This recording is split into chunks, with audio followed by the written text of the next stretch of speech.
So when you got out of the military, you had $250,000 in debt, or was that when you were still in the military?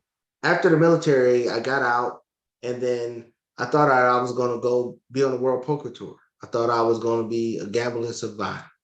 And when with that, I thought that it was going to be a more of a hey, I was going to go hit games, win, win, win, win, and then pay off my truck. But of course, it didn't work out as planned.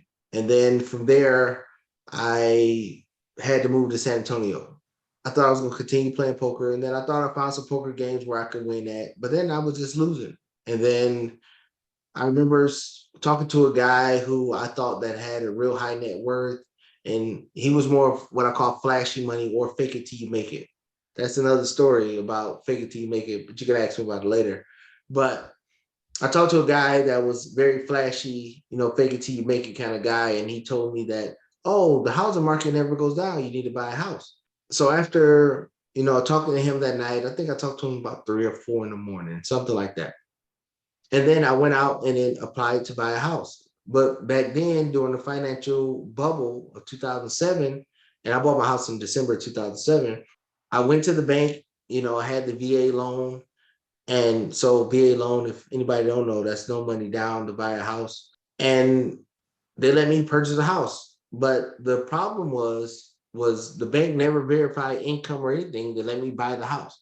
So that was another $132,000 in debt. So from the $30,000, $35,000 I had in the car, and then on top, $132,000 I had in the house. I had that, and then so that's what, about 165,000 ish I had there. And then of course, like I told you in the previous get together I had credit card debt up the wazoo because, like I said, I tried to start the business with the credit card, and that was 10, 15,000. And then I had other credit card debt, and then I was playing the balance transfer game, moving debt from one credit card to another credit card and things like that, trying to build up this so-called business that I was running, but it was leading to nothing. So among that, it ended up ballooning from 165 to about 250,000 in debt.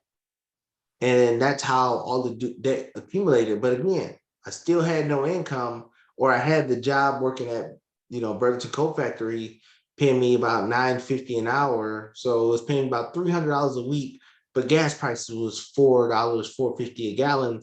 And then I stayed on the north side of San Antonio, and the job was on the south side of San Antonio. So I was spending about $200 or $300 a week to fill up in gas. So I was literally paying them to work there.